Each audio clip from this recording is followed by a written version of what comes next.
कांग्रेस नेता पवन खेड़ा पर ये क्या बोल गए हेमंता विश्वा शर्मा। पवन खेड़ा को मैं पवन पेड़ा बना दूंगा, क्यों कहा हेमंता ने ऐसा। देश की राजनीति में एक बार फिर जुबानी जंग तेज हो गई है। कांग्रेस नेता पवन खेड़ा और असम के मुख्यमंत्री हेमंता बिस्वा शर्मा के बीच बयानबाजी अब सीधे टकराव में बदल चुकी है। असम विधानसभा चुनाव 2026 से पहले राजनीतिक माहौल तेजी से गर्माता जा रहा है। राज्य के मुख्यमंत्री हेमंता बिस्वा शर्मा और कांग्रेस नेता पवन खेड़ा के बीच बयानबाजी अब तीखे व्यक्तिगत हमलों तक पहुंच गई है। हाल ही में मीडिया से बातचीत के दौरान सीएम शर्मा ने कहा कि मैं पवन खेड़ा को पवन पेड़ा बना दूंगा, कुछ दिन इंतजार कीजिए। इस बयान के बाद सियासी विवाद गहरा गया। बता दें, ये विवाद उस समय हुआ जब पवन खेड़ा और कांग्रेस नेता गौरव गोगोई ने एक प्रेस कॉन्फ्रेंस में मुख्यमंत्री शर्मा और उनकी पत्नी के खिलाफ गंभीर आरोप लगाए। इसके जवाब में शर्मा ने पलटवार करते हुए कांग्रेस नेताओं पर फर्जी दस्तावेज इस्तेमाल करने का आरोप लगाया। शर्मा ने दावा किया कि उनकी सरकार द्वारा की गई प्रारंभिक जाँच में ये सामने आया है कि प्रेस कॉन्फ्रेंस में पेश की गई सामग्री का एक संबंध पाकिस्तानी सोशल मीडिया ग्रुप से है। उन्होंने कहा कि दिल्ली और गुवाहाटी में आयोजित प्रेस कॉन्फ्रेंस की सामग्री बाहरी स्रोतों से प्रेरित लगती है। मुख्यमंत्री ने आरोप लगाया कि असम चुनाव में कांग्रेस को समर्थन देने के लिए पाकिस्तान की दिलचस्पी बढ़ी है कि पिछले कुछ दिनों में पाकिस्तानी मीडिया चैनल्स पर असम चुनाव को लेकर कई डिबेट और टॉक शो हुए हैं, जिनमें कांग्रेस के पक्ष में माहौल बनाने की कोशिश की गई। शर्मा के मुताबिक पिछले 10 दिनों में पाकिस्तानी चैनल्स ने कम से कम 11 टॉक शो किए हैं। लगभग हर चर्चा का निष्कर्ष यही रहा कि कांग्रेस को जीतना चाहिए।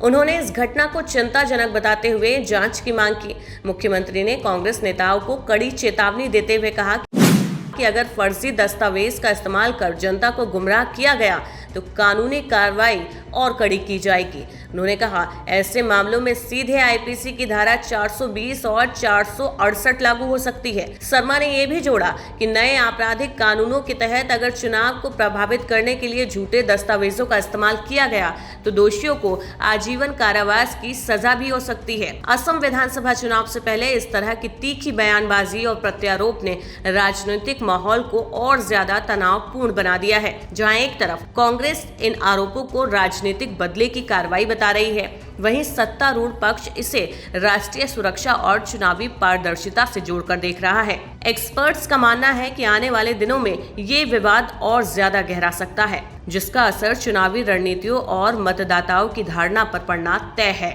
चलिए अब आपको बताते हैं कि विवाद की शुरुआत कहां से हुई। दरअसल पवन खेड़ा ने एक प्रेस कॉन्फ्रेंस और सोशल मीडिया पोस्ट के जरिए दावा किया कि मुख्यमंत्री हेमंता बिस्वा शर्मा की पत्नी रिंकी भुयान शर्मा के पास इजिप्ट का पासपोर्ट है। उन्होंने एक तस्वीर साझा की जिसे रिंकी का इजिप्टियन पासपोर्ट बताया गया कि मुख्यमंत्री ने अपने चुनावी हलफनामे में अपनी पत्नी की इस विदेशी नागरिकता की जानकारी छिपाई है, जो कानूनन अपराध है। कांग्रेस ने इसे राष्ट्रीय सुरक्षा और चुनावी धोखाधड़ी का मुद्दा बनाकर असम में बड़े आंदोलन की चेतावनी दी। अब जैसे ही ये मामला अंतर्राष्ट्रीय स्तर पर चर्चा में आया, इजिप्ट की एम्बेसी ने इस पर स्पष्टीकरण जारी किया। एम्बेसी ने साफ किया कि जो पासपोर्ट कॉपी पवन खेड़ा द्वारा दिखाई गई है वो पूरी तरह से फेक है। दूतावास के मुताबिक वो पासपोर्ट नंबर किसी अन्य व्यक्ति के नाम पर दर्ज है। जालसाजों ने उस असली पासपोर्ट पर रिंकी भुयान शर्मा का नाम और तस्वीर फोटोशॉप के जरिए चिपका दी थी। इस तकनीकी खुलासे ने कांग्रेस के आरोपों की हवा निकाल दी।